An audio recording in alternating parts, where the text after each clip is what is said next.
समुझहि राम चरित मनि मान के, गुपुत प्रकट जय जो जहि खान के। उनके हृदय में आते ही हृदय के निर्मल नेत्र खुल जाते हैं, जो संसार रूपी रात्रि के दोष दुख मिट जाते हैं, एवं श्री रामचरित रूपी मणि और माणिक्य गुप्त और प्रकट जहाँ जो जिस खान में है सब दिखाई पड़ने लगते हैं।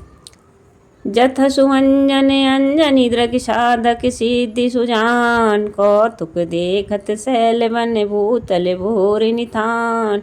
लखन सिया रामचंद्र की जय, हर हर महादेव की जय, पवन सुत हनुमान की जय।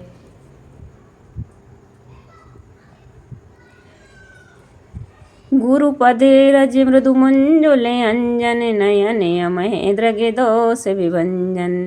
तेहि करि विमल विवेक विलोचन, वरनहुँ राम चरित भव मोचन।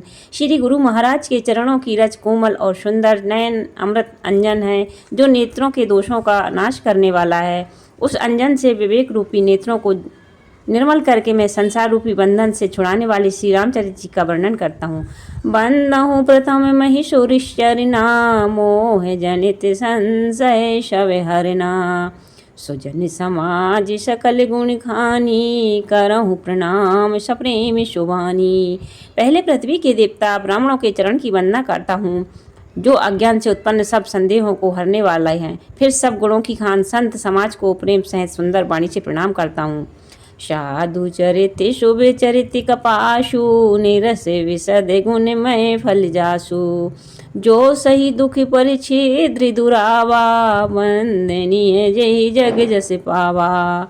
संतों का चरित कपास के चरित्र के समान शुभ है, जिनका फल नीरस विशद और गुणमय होता है। कपास की डोंडी नीरस होती है, संत चरित्र में भी विषयासक्ति नहीं है, इससे वह भी नीरस है। कपास उज्जवल होता है, संत का हृदय भी अज्ञान और पाप रूपी अंधकार से रहित होता है, इसलिए वह विशद है और कपास के गुण तंतु होते हैं। इसी प्रकार संत का चरित्र भी सद्गुणों का भंडार होता है, इसलिए वह गुणमय है।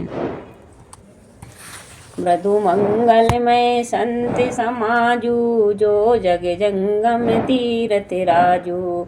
राम भक्ति जय शूर सरिधारा, सरसई ब्रह्म विचार प्रचारा। विविध निषेध मय कलिमल हरणी, करम कथा रविनंदनी वरणी। हरि हरि कथा विराजति रेणी, सुनते सकल मधु मंगल देनी।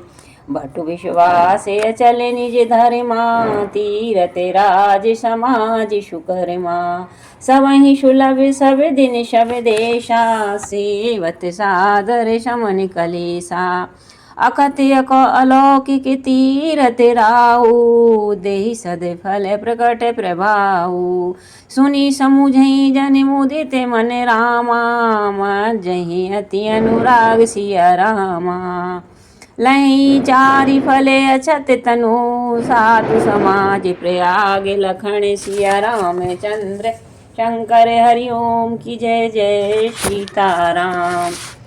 मंजन फल पे कहीं तत्काला, काके होई पिक बकहु मराला। सुनिया चिरज कर जनि कोई, संत संगति महिमा नहीं गोई। भक्तों का समाज आनंद और कल्याणमय है, जो जगत में चलता फिरता तीर्थ राज प्रयाग है, जहाँ राम भक्ति रूपी गंगा जी की धारा और ब्रह्म विचार प्रचार सरस्वती जी हैं। विधि और निषेध रूपी कर्मों का कथा कलयुग में के पापों को हरने वाली शूर तनया यमुना जी हैं, और भगवान विष्णु और शंकर जी की कथाएं त्रिवेणी रूप से सुशोभित हैं, जो सुनते ही सब आनंद और कल्याणों को देने वाली हैं। उस संत समाज रूपी प्रयाग में अपने धर्म में जो अटल विश्वास है वह अक्षय वट है, और शुभ कर्म ही उसका तीर्थ राज का समाज है। वह सब देशों में सब समय सभी को सहज सही प्राप्त हो जाता है, और आदर पूर्वक सेवन करने से कलेशों का नष्ट करने वाला है। यह तीर्थ राज अलौकिक और अकथनीय है एवं तत्काल फल देने वाला है, उसका प्रभाव प्रत्यक्ष है। जो मनुष्य इस संत समाज रूपी तीर्थ राज का प्रभाव प्रसन्न मन से सुनते और समझते हैं, और फिर अत्यंत प्रेम पूर्वक इसमें गोते लगाते हैं, वे इस शरीर के रहते ही धर्म अर्थ काम मोक्ष चारों फल को पा जाते हैं। सियावल रामचंद्र की जय, पवन सुत हनुमान जी महाराज की जय। आज के इस प्रसंग को सुनने से रामायण के बालकांड का प्रसंग है। इस कांड को सुनने से समस्त मनोकामनाओं की पूर्ति होती है। बालकांड को अवश्य सुनें, शेयर करें, लाइक करें और वैशाख के महीने में पुण्य अर्जित करें। जय श्री राम।